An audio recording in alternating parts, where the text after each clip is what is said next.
MRL Realty's Nature's Enclave Coastal Heaven theme-based resort villa plots ECR. மாதம் 10,000 வரை assured rental income. Lifetime free stay at resort 30க்கும் மேற்பட்ட வசதிகளுடன். Call 9962888888. ஒரு YouTube சேனல்ல அரசு சரியா இயங்கல, ஊழல் செய்யுது, அரசு லஞ்சம் வாங்குதுன்னு சொல்றான் அப்படின்னு சொன்னா அதுல குறைஞ்சபட்ச உண்மை இருக்குமா இருக்காதா? இப்போ மாண்புமிகு முதல்வர் அவர்கள் என்ன பண்ணியிருக்காருன்னா, சென்னை பல்கலைக்கழகத்தில் மாணவருடைய உறுதிமொழி எடுத்திருக்காரு. அதை எப்படி பாக்குறீங்க? கஞ்சா யார் விற்கிறது? திமுக காரர்கள் விற்கிறாங்க. குட்கா யார் விற்கிறது?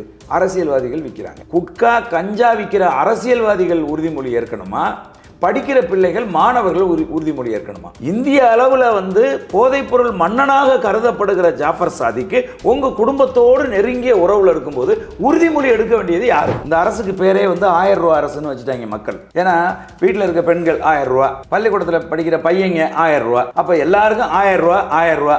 தூங்கிட்டு இருந்தா எழுப்புனா கூட ஐயா ஸ்டாலின் 1000 ரூபான்னு எந்திரிச்சிருவார் போல இருக்கு. கார் பந்தயங்கள் நடத்துறதுக்குன்னு சென்னையில் இடம் இருக்குங்க, இருங்காட்டுக்கோட்டையில் இருக்கு, சோழாவரத்தில் இருக்கு. மவுண்ட் ரோட்ல எதுக்கு நடத்துறீங்க மதிப்புக்குரிய உதயநிதி ஸ்டாலின் அவர்களை? திராவிட முன்னேற்ற கழகம் என்பது கோபாலபுரத்து சொத்து. அதுல எவ்வளவு படித்தவர்கள், எவ்வளவு அறிவும் ஆற்றலும் மிக்கவர்கள், எவ்வளவு அனுபவசாலிகள் இருந்தாலும், எவ்வளவு கூமுட்டையா இருந்தாலும், எவ்வளவு திறமையற்றவராக இருந்தாலும் அது கோபாலபுரத்து பாரிசுக்கு தான் அது போகும். மாணவர்களுக்கு 1000 ரூபாய் பணம் கொடுக்குறோம், அதனால கல்வி உயர்ந்துரும்னா எப்படியா உயரும்? சொல்லி கொடுக்குற வாத்தியாருக்கெல்லாம் காசு கொடுக்காம அவன்லாம் போராடிட்டு கிடக்குறான். நீங்க தான் பெரிய சாதனையாளர்களாச்சு. தமிழ்நாட்டை அப்படியே ரெண்டா புட்டு வச்சுட்டீங்கல்ல, அப்படின்னா ஏன்டா இவெல்லாம் போராடுறான்? அப்ப நீங்க ஆட்சி நடத்த தெரியாம நடத்துறீங்க. நிர்வாகம் குட்டிச்சரா போச்சு. தமிழ்நாடு ஒரு கூலிப்படைகளின் கொலைக்களமா மாறி போச்சு. பொதுவெளியில யார் என்ன ட்விட்டர் போட்டான், யார் என்ன செய்யறான் அப்படிங்கிறத கவனிச்சுக்கிட்டே அதிகாரிகள் உட்கார்ந்துகிட்டு இருந்தா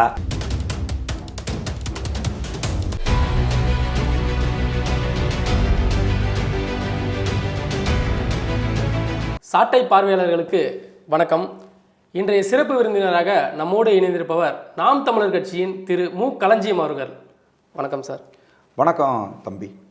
கடந்த மாதம் சவுக்கு சங்கர் மீது பெண் காவலர்கள் குறித்து அவதூறாக பேசுனதுக்காக அவர் மேலே குண்டாஸ் வழக்கு போட்டது. சரி, திரும்பவும் மீண்டு வந்துருவார் அப்படின்னு சொல்லி எல்லாரும் எதிர்பார்த்த நேரத்தில் மீண்டும் ஒரு குண்டாஸ் போட்டிருக்காங்க. அது எப்படி, என்ன காரணம், என்ன உள்நோக்கம்? அதாவது சவுக்கு சங்கர் அவர்கள் பெண் காவலர்கள் குறித்து தவறாக பேசிவிட்டார் அப்படிங்கிறதுக்காக அவர் மேலே வழக்கு போட்டு அவரை கைது செஞ்சு உள்ளே வச்சாங்க. அந்த ஒரே வழக்கு 16 இடங்களில் போடப்பட்டு வெவ்வேறு வழக்குகளாக அதை வச்சுருந்தாங்க. இதுக்கு நடுவில் தேனியில் அவரை கைது செய்கிற போது அவர் கஞ்சா வச்சுருந்தார், போதைப்பொருள் வச்சுருந்தார் அப்படின்னு சொல்லி ஒரு 500 கிராம் கஞ்சா அவர்கிட்ட பிடிச்சாங்க. அதுக்கப்புறம் சென்னையில் அவருடைய வீடு, அவருடைய அலுவலகத்தை எல்லாம் காவல்துறையினர் சோதனை போட்டபோது கஞ்சா இருந்துச்சு அப்படின்லாம் சொன்னாங்க. இப்போ ஒரு தேனியில் பிடித்த அந்த கஞ்சா 500 கிராமுக்கு ஒரு கஞ்சா வழக்கும் போட்டு வச்சுருந்தாங்க. இதுக்கு நடுவில் சவுக்கு சங்கர் அவர்களுடைய தாயார் கமலாம்மா அவர்கள் ஒரு ஆட்கொணர்வு மனுவை சென்னை உயர்நீதிமன்றத்தில் அவங்க போட்டிருந்தாங்க. அந்த மனு மீது விசாரணை நடத்தணும் அப்படிங்கிறது தாமதப்பட்டுக்கிட்டே வந்துச்சு. அப்போ அவங்க என்ன செய்கிறாங்க, அப்போ என்னுடைய மகனை எங்கே இருக்கான், அவன் குறித்த விவரங்கள் எனக்கு வேணும்னு நான் கேட்டு மனு தாக்கல் செய்தேன், ஆனால் அதை முறையாக நீங்கள் விசாரிக்க மாட்டேங்கிறீங்க அப்படின்னு சொல்லி அவங்க உச்ச நீதிமன்றத்துக்கு போனாங்க. உச்சநீதிமன்ற நீதிபதிகள் கூப்பிட்டு அவங்க விசாரணை கேட்குறாங்க. கேட்டால் அவங்க பார்த்துட்டு கேட்குறாங்க, என்ன தப்பு செஞ்சார் அவர், எதுக்கு அவர் மேலே குண்டாஸ் போட்டிருக்கீங்க, குண்டாஸ் போடுற அளவுக்கு இந்த நாட்டுக்கு எதிராக அவர் என்ன செஞ்சார், அவர் பேசியதால் பொதுமக்கள் மத்தியில் என்ன ஒரு பெரிய கொந்தளிப்பு ஏற்பட்டுச்சு. பெண் காவலர்கள் குறித்து அவர் அவதூறாக பேசியிருக்காருல்ல, அதனால தானே சார் போடப்பட்டது. அதுதான் அவங்க சொல்லிவிட்டு அவங்க அடுத்து சொல்கிறாங்க, அவர் பெண் காவலர்கள் குறித்து அவதூறாக பேசியிருந்தார்னா அதற்கு வழக்கு போட்டு அதுக்கு என்ன தண்டனையோ அதை வாங்கி கொடுங்க, குண்டாசி எதுக்கு அவர் மேலே போட்டிங்க, அதற்கான முகாந்திரம் என்ன இருக்குது? அதனால் சென்னை உயர்நீதிமன்றத்தை உச்ச நீதிமன்றம் கண்டிச்சிச்சு. என்ன கண்டிச்சிச்சுன்னா, இந்த வழக்கை நீங்கள் விசாரித்து உடனடியாக தீர்ப்பு சொல்கிறீங்களா, இல்லை உங்களால் முடியலைன்னா சொல்லுங்கள், நாங்கள் விசாரித்து நாங்கள் தீர்ப்பு சொல்கிறோம் அப்படின்னு சொல்லி அந்த வழக்கை திரும்ப உயர்நீதிமன்றத்துக்கு அனுப்பி வச்சாங்க. உடனே உயர்நீதிமன்றம் அவசரமாக அந்த வழக்கை எடுத்து உடனே 7ஆம் தேதியே விசாரித்து 2 தரப்பு வாதங்களையும் கேட்டு முடிச்சிட்டாங்க. யாருன்னா நீதி அரசர்கள் எஸ்.எம். சுப்பிரமணியமும் நீதியரசர் சிவஞானம் இவங்க 2 பேரும் அந்த வழக்கை 7ஆம் தேதியே முடிவு கொண்டு வந்துட்டாங்க.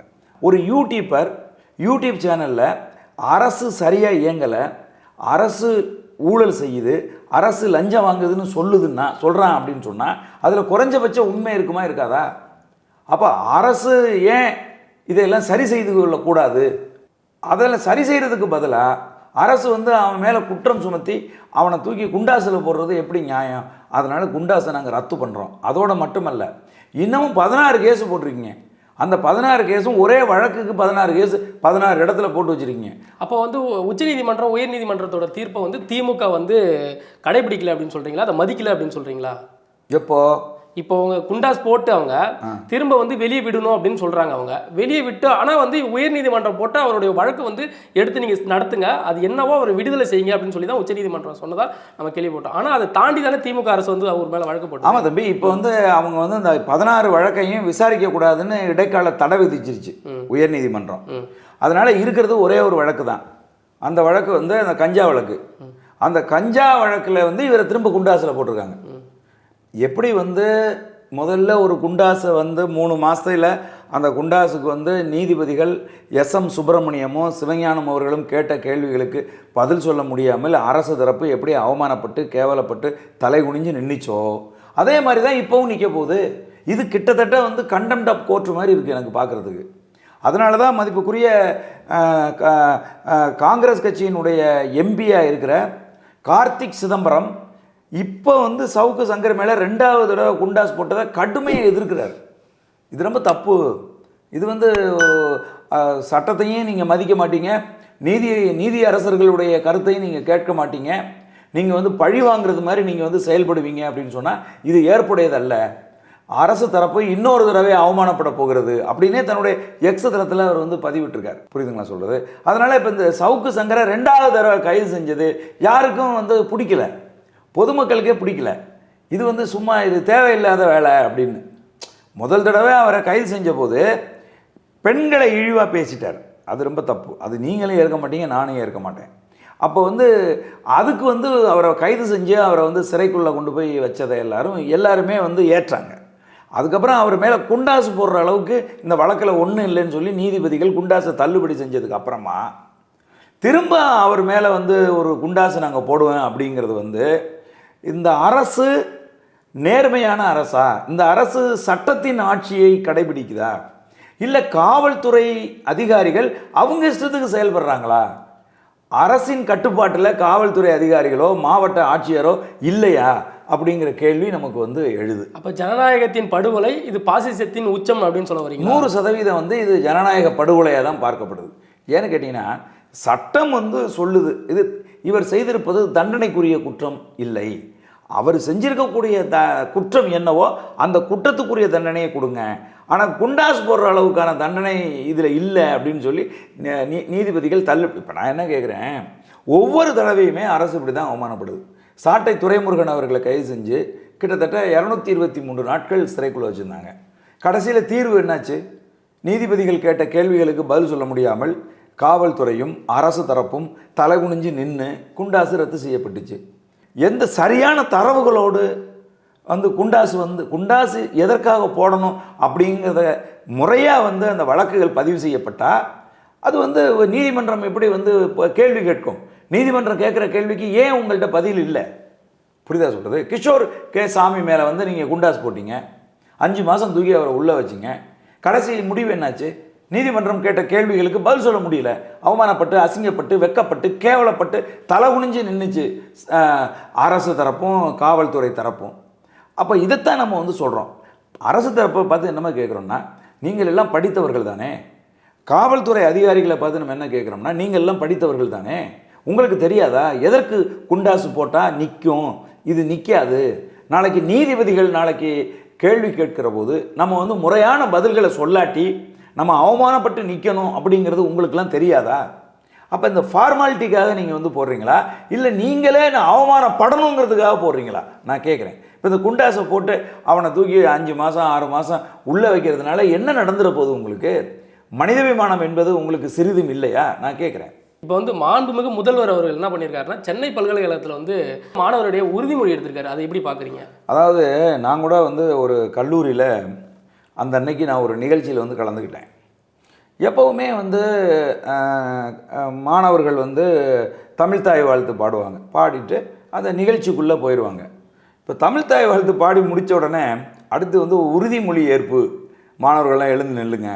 எப்படி நிற்கணும் மாணவர்கள் எல்லோரும் முன்பக்கம் கையை உயர்த்தி மைக்கில் ஒருத்தர் என்ன சொல்லுகிறாரோ அதை நீங்கள் எல்லாம் திரும்ப சொல்லணும் அப்படின்னு சொல்லி அவங்களுக்கெல்லாம் சொல்லிகிட்டு இருந்தாங்க. இது ஒரு நல்ல விஷயம் தானே. முதல்வர் வந்து மாணவரிடையே வந்து விழிப்புணர்வு. ஆமாங்க தம்பி, அதை நான் கேட்டுக்கிட்டு இருந்தேன். கேட்டுகிட்டு இருக்கும்போது எனக்கு சந்தேகமாக இருந்துச்சு. அப்போ நான் பக்கத்தில் இருந்த பிரின்ஸிபாலை கேட்டேன், என்ன சார் இது, என்ன உறுதிமொழி என்னன்னு கேட்டேன்.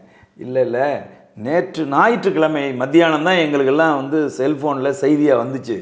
முதலமைச்சர் போதைப் பொருட்களுக்கு எதிராக மாணவர்கள் மத்தியில் வந்து ஒரு உறுதிமொழியை ஏற்க சொல்லி அந்த உறுதிமொழி ஏற்பை ஆவணமாக பதிவு செஞ்சு மத்தியானம் 12 மணிக்குள்ளே அனுப்ப சொல்லி எங்களுக்கெல்லாம் வந்து உத்தரவு வந்திருக்கு அப்படின்னு சொல்லி அந்த கடிதத்தையும் செல்ஃபோனில் வந்து காட்டினார். அப்போ நமக்கு ரொம்ப பெரிய நகைச்சுவையாக இருந்தது. காரணம், எனக்கு ரொம்ப நகைச்சுவையாக இருந்துச்சு. காரணம் என்னென்னா, ஒன்று, போதைப் பொருளை விற்பது யார்? விற்பவர்களை தடுத்து நிறுத்தாமல் மாணவர்கள் அந்த போதைப் பொருளை பயன்படுத்துவார்கள் அப்படின்னு நினச்சிக்கிட்டு நீங்கள் மாணவர்கள்ட்ட உறுதிமொழி ஏற்க சொல்கிறதுக்கு பதிலாக போதைப் பொருள் உற்பத்தி செய்கிறான்ல, போதைப் பொருளை விற்கிறான்ல, அவனில் உறுதி ஏற்கணும். யார் போதைப் பொருளை விற்கிறது? கஞ்சா யார் விற்கிறது? திமுககாரர்கள் விற்கிறாங்க. குட்கா யார் விற்கிறது? அரசியல்வாதிகள் விற்கிறாங்க. குட்கா கஞ்சா விற்கிற அரசியல்வாதிகள் உறுதிமொழி ஏற்கணுமா? படிக்கிற பிள்ளைகள் மாணவர்கள் உறுதிமொழி ஏற்கணுமா? ஒன்று. ரெண்டாவது, இப்போ இன்னொரு கேள்வி வருது. கள்ளச்சாராயம் காட்சி விற்கிறது யார்? திமுககாரர்கள் தான் விற்கிறாங்க. அண்ணா திமுக ஆட்சியில் இருந்தாலும் கண்ணுக்குட்டியும் அவருடைய நண்பர்கள் தான் கள்ளச்சாராயம் காய்ச்சுறாங்க. திமுக ஆட்சியில் இருந்தாலும் கண்ணுக்குட்டியும் அவருடைய நண்பர்களும் தான் கள்ளச்சாராயம் காய்ச்சுறாங்க. அப்போ கள்ளச்சாராயம் காய்ச்சுறவங்க எல்லாரையும் கூப்பிட்டுல நீ உறுதிமொழி ஏற்க வைக்கணும். ரைட்டு, ஓகே, சரி. குட்கா கஞ்சா கள்ளச்சாராயம் இதெல்லாம் போதை வஸ்து, இதையெல்லாம் நாங்கள் குடிக்க மாட்டோம்னு உறுதிமொழியை ஏற்கிறாங்க. ரைட்டு. இந்த டாஸ்மார்க்கில் விற்கிறாங்கல்ல தம்பி, அது என்ன தம்பி? பலரசமா? அது போதை வஸ்து இல்லையா? நான் கேட்குறேன். அப்போ அந்த போதை வஸ்தை வந்து அரசு விற்கலாமா? அது அயோக்கியத்தனம் இல்லையா? அப்போ இப்போ இந்த நாங்கள் போதைப் பொருளை பயன்படுத்த மாட்டோம் அப்படின்னு சொல்கிறது வந்து டாஸ்மார்க்கையும் சேர்த்தா, முதலமைச்சர் வந்து டாஸ்மார்க்கில் போய் யாரும் சாராயம் குடிக்க மாட்டோம்னு உறுதிமொழி ஏற்க சொல்கிறாருன்னு எடுத்துக்க சொல்கிறீங்களா? நான் கேட்குறேன். அப்போது ஒரு புரிதலற்ற தன்மை இருக்குல்ல முதலமைச்சருக்கு. இந்த அரசுக்கு நம்ம என்ன செய்கிறோங்கிற புரிதலே இல்லை பாருங்க. இல்லைங்க சார். இப்போ நான் சொல்கிறேன். போதைப் பொருள் கடத்தல் மன்னன் இன்னைக்கு இந்தியாவில் நம்பர் 1 ஜாஃபர் சாதிக். அந்த போதைப் பொருள் கடத்துகிற ஜாஃபர் சாதிக்கு யார் அப்படின்னு கேட்டிங்கன்னா, நம்ம முதலமைச்சருக்கு நெருங்கிய நண்பர். முதலமைச்சருடைய மகன் மதிப்புக்குரிய அமைச்சர் உதயநிதி ஸ்டாலின் அவர்களுக்கு ரொம்ப நெருங்கிய நண்பர். முதலமைச்சருடைய மருமகள் கிருத்திகா உதயநிதி அவர்களுக்கும் மிக நெருங்கிய நண்பர். அவருடைய கம்பெனியில் அந்த அம்மா வந்து படம் பண்ணுறாங்க. அப்போ இந்திய அளவில் வந்து போதைப்பொருள் மன்னனாக கருதப்படுகிற ஜாஃபர் சாதிக்கு உங்கள் குடும்பத்தோடு நெருங்கிய உறவில் இருக்கும்போது உறுதிமொழி எடுக்க வேண்டியது யார்? நீங்கள் உங்கள் குடும்பத்தில் உள்ளவர்கள் ஒன்று சேர்ந்து இனிமேல் நாங்கள் போதைப்பொருள் விற்பவர்களோடு தொடர்பில் இருக்க மாட்டோம், இனிமேல் நாங்கள் போதைப்பொருள் விற்பனையை நாங்கள் வந்து அனுமதிக்க மாட்டோம், போதைப்பொருள் விற்ற பணத்தில் நாங்கள் வெளிநாட்டுக்கு போக மாட்டோம், போதைப்பொருள் விற்ற பணத்தை வாங்கி எங்கள் கல்லாவில் வச்சுக்க மாட்டோம் அப்படின்னு உறுதிமொழி ஏற்க வேண்டியது யார்?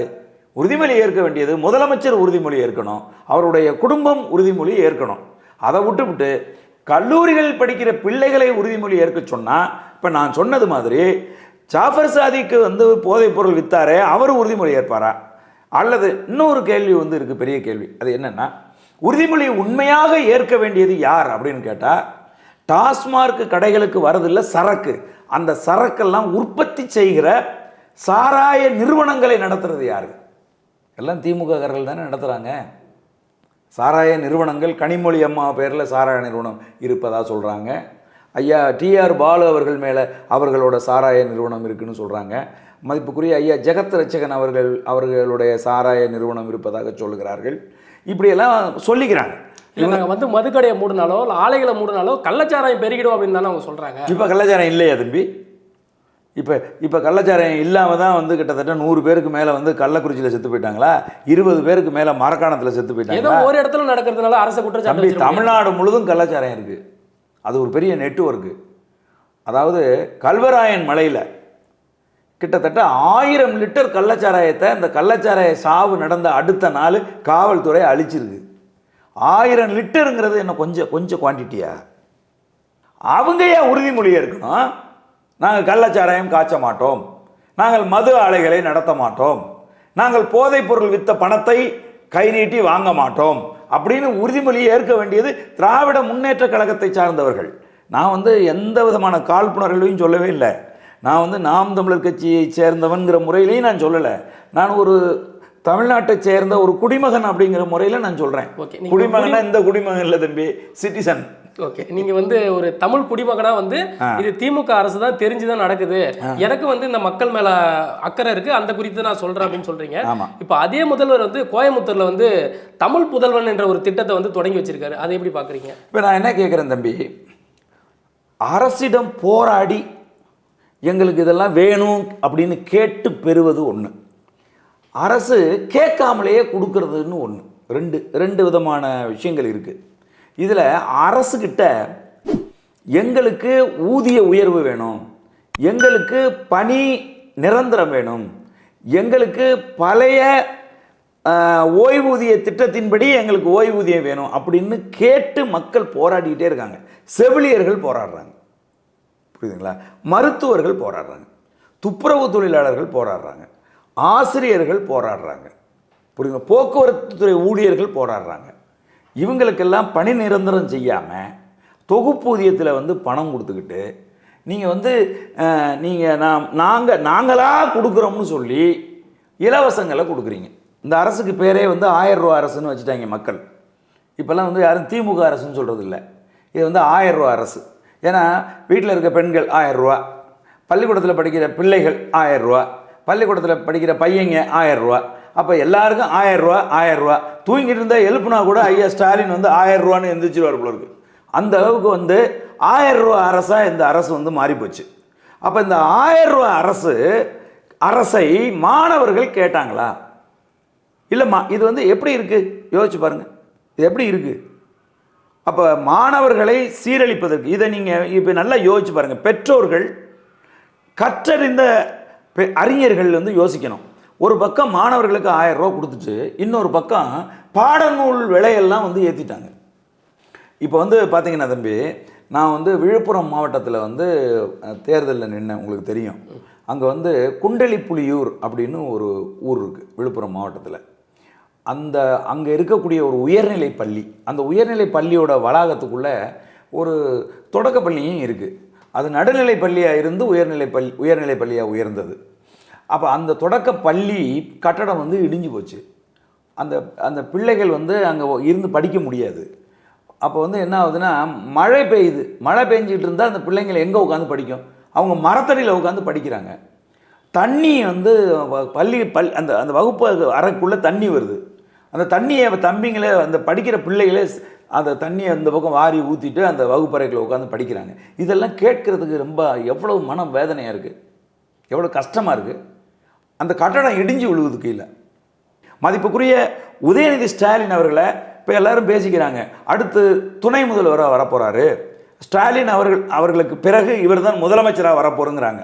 இவ்வளவு பொறுப்பில்லாமல் சிந்திக்கக்கூடிய ஒருத்தர் பொதுமக்களுக்கு நல்லது நடக்காத ஒரு விஷயத்தை இவ்வளவு வலிஞ்சு கொண்டு வந்து, அதுவும் மவுண்ட் ரோட்டில் நடத்துகிறார். கார் பந்தயங்கள் நடத்துறதுக்குன்னு சென்னையில் இடம் இருக்குங்க, இருங்காட்டுக்கோட்டையில் இருக்குது, சோழாவரத்தில் இருக்குது, அங்கே போய் நடத்த வேண்டியதானே. மவுண்ட் ரோட்டில் எதுக்கு நடத்துகிறீங்க மதிப்புக்குரிய உதயநிதி ஸ்டாலின் அவர்களை? அப்போ நீங்கள் செய்கிறது எல்லாமே எடக்கு முடக்காவே செய்கிறீங்க, மக்கள் விரோதமாகவே செய்கிறீங்க. அப்போ இதைத்தான் நாங்கள் வன்மையாக கண்டிக்கிறோம். நீங்கள் மக்கள் சேவகராக ஆவதற்கான எந்த அடிப்படை தகுதியும் இல்லாத ஒரு ஆளாக இருக்கிறீங்க அப்படின்னு நினச்சி நாங்கள் ரொம்ப கவலைப்படுறோம்.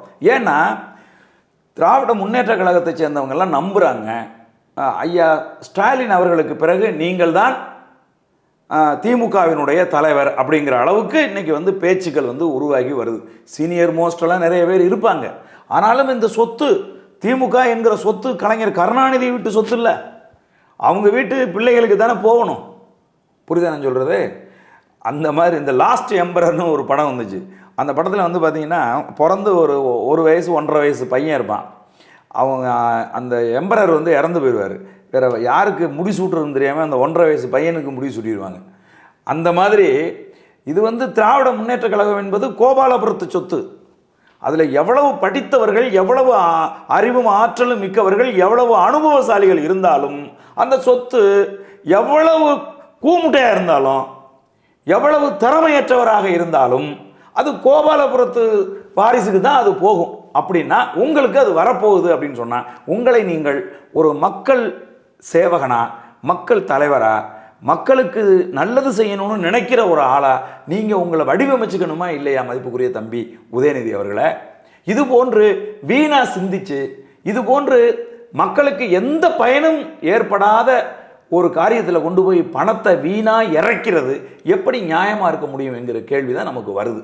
மாணவர்களுக்கு 1000 ரூபா பணம் கொடுக்குறோம், அதனால் கல்வி உயர்ந்துரும்னா எப்படியா உயரும்? சொல்லிக் கொடுக்குற வாத்தியாருக்கெல்லாம் காசு கொடுக்காம அவன்லாம் போராடிட்டு கிடக்கிறான்.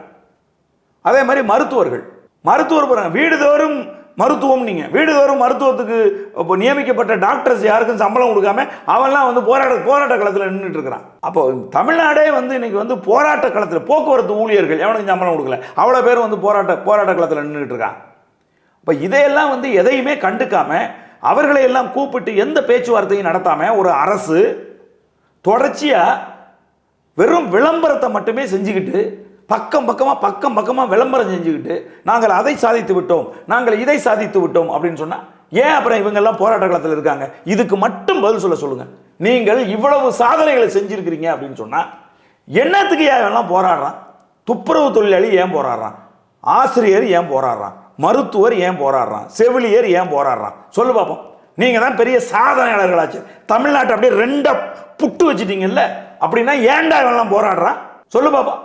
அப்போ நீ ஆட்சி நடத்த தெரியாமல் நடத்துறீங்க, நிர்வாகம் குட்டிச்சாரா போச்சு, தமிழ்நாடு ஒரு கூலிப்படைகளின் கொலைக்களமாக மாறி போச்சு. டெய்லி வந்து கூலிப்படை வந்து இஷ்டத்துக்கு வந்து நினைச்சவனெல்லாம் வெட்டி கொள்றான். கட்டுப்படுத்துறதுக்கான காவல்துறையை முறையை கையாள தெரியல உங்களால். புரியுதா நான் சொல்றது? காவல்துறை தங்கள் விருப்பம் போல தப்பா செயல்படுது. சரியான காவல்துறை மிக சரியா செயல்படும் அப்படின்னு சொன்னா சவுக்கு சங்கர் மேல 2வது தடவை குண்டாசு போடுவாங்களா? சுப்ரீம் கோர்ட்டு சொல்லியிருக்கு, உயர்நீதிமன்றம் குண்டாசை ரத்து பண்ணியிருக்கு. 2வது தடவை போட்டோம்னா திரும்பவும் ரத்து பண்ணோம்னா அவங்களுக்கு தெரியுமா தெரியாதா? சொல்லுங்க பார்ப்போம். ஒரு ஊர் தருமபுரிக்கு பக்கத்தில், பெண்ணகரமுக்கு பக்கத்தில் ஆதனூர்னு ஒரு ஊரில் இருந்து அந்த கிராம மக்களே திரண்டு வந்து எங்களுக்கு எங்கள் ஊரில் டாஸ்மார்க்கு தொடங்கன்னு சொல்லி கலெக்டரிடம் மனு கொடுக்குறாங்க. தமிழகமே பார்த்து அதிர்ச்சி அடைஞ்சிருச்சு. குறிப்பாக பெண்கள்லாம் தான் மனுவே கொடுக்குறாங்க. சரி, கொடுத்துட்டு வந்து எல்லாம் பஸ்ஸுக்கு நிற்கிறாங்க. நிற்கும் போது அந்த பெண்களை பாலிமர் டிவின்னு நினைக்கிறேன் யாரோ போய் டிவி பேட்டி எடுக்கிறாங்க. பேட்டி எடுக்கும்போது அவங்க சொல்கிறாங்க, அம்மா என்ன சொல்லியுமா அவங்கள கூட்டிகிட்டு வந்தாங்க அப்படின்னு கேள்வி கேட்குறாரு. அதுக்கு அவங்க சொல்கிறாங்க, இல்லை எங்கள் ஊருக்கு டாஸ்மார்க்கு கடை வேணும் அப்படின்னு நீங்கள் சொல்லணும்னு சொல்லி கூட்டிகிட்டு வந்தாங்கய்யா. அப்போ உங்களுக்கு டாஸ்மார்க்கு வேண்டாமண்ணா? ஐயோ எதுக்கு டாஸ்மார்க்கு? எங்கள் வீட்டில் இருக்கிற ஆம்பளைங்கெல்லாம் குடிச்சிட்டு சாகுறதுக்கா? டாஸ்மார்க்கு வேணாம் எங்களுக்கு அப்படின்னு சொல்லுது இந்த அம்மா. ஒரு பக்கம் இவங்க சொல்லி கொடுத்ததை வந்து இங்கே சொல்லிகிட்டு இருக்கு. அப்போ இப்படி பச்சையாக வந்து ஒரு நாடகத்தை ஏன் நடத்துகிறீங்க? அங்கே ஒரு பள்ளிக்கூடம் இருக்குது. அந்த பள்ளிக்கூடத்துக்கு பிள்ளைங்க போகுது வருது. பிள்ளைங்க போகிற வழியில் டாஸ்மார்க்கு கடை இருக்கக்கூடாதுங்கிறதுக்காக அந்த மக்கள் கடுமையாக போராடி அந்த கடையை எடுத்திருக்கிறாங்க. இப்போ திரும்ப இந்த அரசு அதிகாரிகளுக்கு, அரசுக்கு திரும்ப அந்த இடத்துல கடை வைக்கணும். அதுக்காக வேண்டி இப்படி ஒரு ஈனத்தனமான, இப்படி ஒரு கேவலமான ஒரு நாடகத்தை நடத்தி இன்னைக்கு வந்து அசிங்கப்பட்டு நிற்கிறீங்க. திராவிட முன்னேற்ற கழகத்தின் ஆட்சியை தூக்கி தலையில் கொண்டாடுகிறவர்களை பார்த்து நான் கேட்குறேன், இப்படியான ஒரு சம்பவத்துக்கு உங்கள் பதில் என்ன? இது உங்களுக்கு வெட்கமா இல்லையா? இதுக்காக நீங்கள்லாம் வந்து யாருமே வந்து வருத்தப்பட போகிறதே இல்லையா? இது உங்களுக்கு அசிங்கமாக படவே இல்லையா? என்னடா இந்த அரசு இப்படி ஒரு நாடகத்தை நடத்தி அவங்க வந்து அந்த பொதுமக்கள் எல்லாம் வந்து இப்படி ஓப்பனாக எங்களுக்கு இப்படி சொல்லி கொடுத்து கூட்டிகிட்டு வந்தாங்கன்னு டிவியில் சொல்லி இப்படி அசிங்கப்பட்டு நிற்கிறமே, ஏன் இந்த அரசு இப்படி செய்யுது அப்படின்னு சொல்லி நீங்கள்லாம் கவலைப்பட மாட்டீங்களா? அதை யார் செய்தார்களோ அவர்களை கூப்பிட்டு நீங்கள் கண்டிக்க மாட்டீங்களா? இணையதளங்களில் இவன் அதை பேசிட்டான், இவன் இதை பேசிட்டான்னு சொல்லி அவன் மேலே வந்து தனி மனித வன்மத்தை கக்கி அவங்கள எங்கே இருக்கான்னு தேடி கண்டுபிடிச்சி அவங்கள கொண்டாந்து வச்சு அடிக்கிறது, உதைக்கிறது, இந்த மாதிரி வேலையை தான் காவல்துறை அதிகாரிகள் செஞ்சிட்டு இருக்காங்களே ஒழிய இங்கே வந்து ஒரு கூலிப்பட அட்டூழியம் இங்கே நடந்துகிட்டு இருக்கு. அதை கட்டுப்படுத்தணும். சட்டம் ஒழுங்கை நம்ம வந்து நிலைநாட்டணும். சட்ட ஒழுங்கு கடந்த 3 ஆண்டுகளாக சீர்குலைந்து போய் கிடக்கு. மக்கள் நம்பிக்கை இழந்திருக்கிறாங்க. புரியுதுங்களா உங்களுக்கு? அவற்றையெல்லாம் சரி செய்யணுங்கிறதுல கவனம் சுத்தமாக கிடையாது. யார் வந்து பொது வெளியில் யார் என்ன பேசினா, பொது வெளியில் யார் என்ன ட்விட்டர் போட்டான், யார் என்ன செய்கிறான் அப்படிங்கிறத கவனிச்சுக்கிட்டே அதிகாரிகள் உட்காந்துக்கிட்டு இருந்தா நிர்வாகம் எப்படி நடக்கும்? யோசிச்சு பாருங்க. அப்போ இதெல்லாம் தான் மக்களுக்கு நம்பிக்கை இழக்க வைக்குது. இன்னைக்கு அரசு மீது நம்பிக்கை இழக்க வைக்குது. இந்த காவல்துறை அதிகாரிகள் தங்களுடைய வேலைகளை விட்டுவிட்டு இணையதளங்களை கவனித்து கொண்டு இணையதளங்களின் மூலமாக குற்றவாளிகளை தேடி கண்டுபிடிச்சு தண்டனை கொடுத்துக்கிட்டு இருக்காங்க அப்படின்னு சொன்னால் இதுக்கெல்லாம் யார் காரணம் அப்படின்னு பார்த்தா இவர்களை முறையாக நிர்வகிக்காத காவல்துறையை கையிலே வைத்திருக்கக்கூடிய மதிப்புக்குரிய முதலமைச்சர் அவர்கள் தான் இதுக்கெல்லாம் காரணம். முதலமைச்சர் கூப்பிட்டு இதெல்லாம் கேட்கறது இல்லையா? யோ என்னையா வேலை, இந்த வேலையெல்லாம் உனக்கு என்ன வேலை, இந்த வேலையா? ஒழுங்காக வந்து வேலையை பாருங்கயா. அவன் எழுதுனா இவன் எழுதுனா, உயர்நீதிமன்றம் கேள்வி கேட்டுச்சுல, அந்த மாதிரி இணையத்தில் எவனோ ஒருத்தன் எழுதுறான், எவனோ ஒருத்தன் பண்ணுறான்னா அவன் செஞ்சிருவானா? குலைக்கிற நாய் கடிக்குமா? இணையதளத்தில் வந்து பேரை மாற்றி பதுங்கி வந்து எழுதுகிற நாய் வந்து உன்னை வந்து கொடிச்சு கொண்டுருமா? உன்னை கொலை பண்ணிடுமா? அவ்வளோ அச்சமா உங்களுக்கு? அவ்வளோ பயமா? நான் கேட்குறேன். யோ அவன் வீரனாக இருந்தால் அவன் பேர்லேயே வந்து எழுத மாட்டானா? நம்ம வந்து ஒரு பப்ளிக் சர்வீஸில் இருக்கிறோம். இந்த மக்கள், தமிழகத்தில் இருக்கக்கூடிய மக்கள், அவர்கள் நிம்மதியாக தூங்குவதற்கு நான் உழைப்பேன். அவர்களுடைய உயர்ந்த பாதுகாப்பை நான் வந்து ஏற்படுத்துவேன். என் ஆட்சி அதிகாரத்தில் நான் ஒரு மாவட்ட எஸ்பியாக நான் வந்து இருக்கிறேன் அப்படின்னா என்னுடைய கட்டுப்பாட்டுக்குள்ளே நைட்டு 12 மணிக்கு ஒரு பெண் தனியாக நடந்து போனால் கூட அவளுடைய பாதுகாப்பை நான் உறுதி செய்வேன். அப்படிங்கிறது மாதிரி வேலை செய்கிறவன் தான்டா மக்கள் சேவகன். அதுக்கு தான் இந்த பொறுப்பு வந்து கொடுக்கப்பட்டிருக்கேன். ஒழிய இது போன்ற சின்ன சின்ன வேலைகள், சின்ன சின்னத்தனமான சிறுபிள்ளைத்தனமான வேலைகள் எல்லாம் செய்யக்கூடாது. இதையெல்லாம் கட்டுப்படுத்த வேண்டியது காவல்துறை தலைவர் டிஜிபியும் அந்த காவல்துறையை தன் கையில் வைத்திருக்கக்கூடிய முதலமைச்சர் தான் இதெல்லாம் வந்து கட்டுப்படுத்தணும். இதுக்கு முன்னாடி இருந்த முதலமைச்சர்கள் எல்லாரும் அதை மிக அருமையாக வந்து அதை செஞ்சாங்க.